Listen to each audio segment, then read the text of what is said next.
As milícias continuam a resistir aos soldados britânicos e aos aviões americanos. Uma semana depois, Bassorah ainda não caiu. Enquanto uns tentam fugir daquela que é a segunda maior cidade iraquiana, outros tentam encontrar a família perdida no meio dos combates. Este professor universitário pede que o deixem passar, nem que vá a pé. É a segunda vez que tenta sem o conseguir. Diz-me que tudo o que tem está lá e há vários dias que não sabe da mulher e dos filhos. Está desesperado. No. Basra city. My family is there. My work is there. I am a university teacher. Este checkpoint fica a 1,5 km da cidade e os restos da máquina de guerra iraquiana não escondem a violência dos combates. Este caminhão foi completamente metralhado. Este outro, também com uma peça de artilharia a reboque, foi destruído por um míssil. Esta é a imagem de Bassorah, uma das cidades mais bonitas do Iraque. E por aqui, já vários jornalistas perderam a vida. Este iraquiano alerta-me para um pormenor esquecido, mas muito importante. Estamos em perigo porque a matrícula do nosso Jeep tem o registro do Kuwait. Decidimos retirar as placas, nunca se sabe. Ao longo do dia chegam mais fuzileiros britânicos, mas os combates não terminam. Em direção a Bagdá, continua a grande serpente que Saddam promete decapitar. É a grande coluna que atravessa 500 km de deserto e está a pouco mais de 100 da capital. Para este sargento, os iraquianos estão com eles. Os saúdam quando passam, dizem obrigado e que estão contentes por os terem naquela área. Seguimos para norte, o GPS aponta-nos o caminho de Bagdade, mas temos outras cidades ainda pela frente. E sempre que aparecem casas isoladas, os soldados tomam posição de combate, enquanto outros se aproximam para confirmar se é seguro seguir viagem. Voltamos à coluna que já ocupa as 6 faixas da grande autoestrada que liga Bassorah a Bagdade. Os helicópteros seguem na linha de vista. O pó do deserto é um dos piores inimigos da coligação e as tempestades de areia aparecem de um momento para o outro. A visão fica reduzida a poucos metros, a marcha abranda, cai a noite e alguns ficam para trás.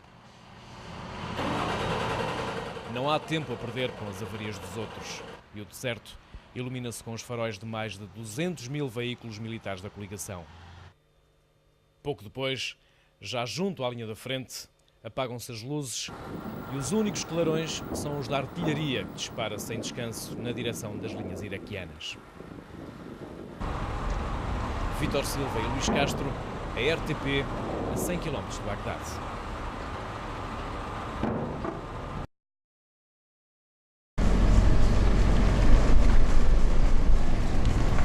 A 15 km de Bagdá, a resistência foi feroz.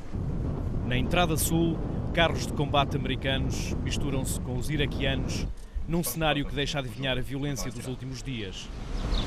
Há vários corpos espalhados pelo chão, atingidos pelos disparos. Um cenário de morte se mistura com o das pilhagens. Os iraquianos tentam à pressa roubar tudo o que podem das fábricas e dos quartéis militares. Os soldados americanos ignoram as pilhagens, estão mais preocupados com os combates e com a resistência dos que ainda lutam por Saddam. As explosões ouvem-se frequentemente junto às entradas da cidade.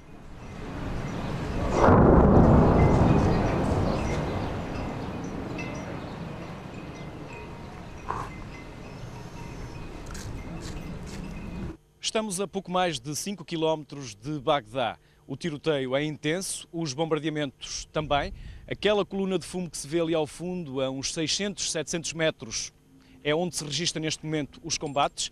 E aconselho dos militares americanos, vamos aguardar aqui um pouco mais, porque eles dizem-nos que não é seguro passar, por enquanto. Luís Castro e Vítor Silva, RTP. Bagdade.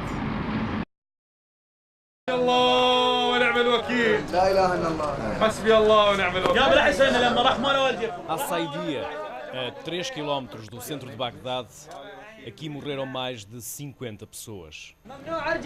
Garantem-me que eram todos civis e podemos confirmar pelos restos de roupas nos corpos. Homens, mulheres e crianças fugiam dos bombardeamentos. Foi na terça-feira, na parte sul da cidade. Seguiam mais de 20 carros. Os americanos mandaram parar. Eles ou não se aperceberam ou não entenderam.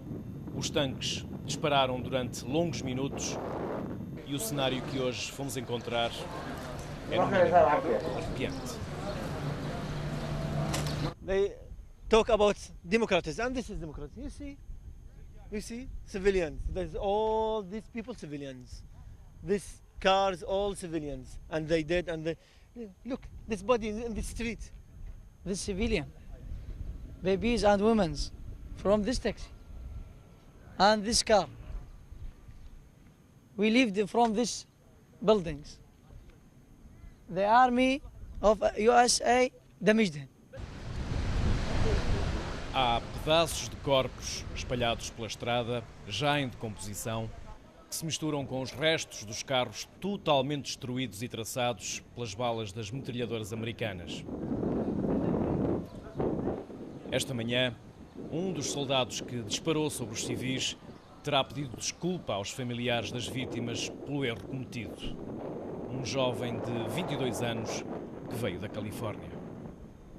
Quite a minute ago, someone of these military of Americans say, I'm sorry to do that. He's sorry. I lost 2 brothers. In 1 minute, 2 brothers I lose. And he say, I'm unhappy for that. Look, see. Just 28 years old. Enquanto os corpos vão sendo retirados, as colunas militares vão passando. Os iraquianos levantam as mãos em sinal de submissão para que os soldados não voltem a disparar. Luís Castro e Vítor Silva, RTP, Iraque. Significa, Carlos, que as pessoas que não vivem no hotel, os habitantes de Bagdade que ainda permanecem aí, têm uma grande dificuldade em comprar pão, em comprar leite, em comprar legumes, as coisas essenciais para a sobrevivência. Sim, as coisas vão se tornando cada vez mais difíceis e vão rareando os produtos. Portanto, até há poucos dias, até há 2 dias, ainda havia pequenas lojas aqui junto ao hotel, abertas, era possível ir a pé, pequenos restaurantes tipo Bairro Alto.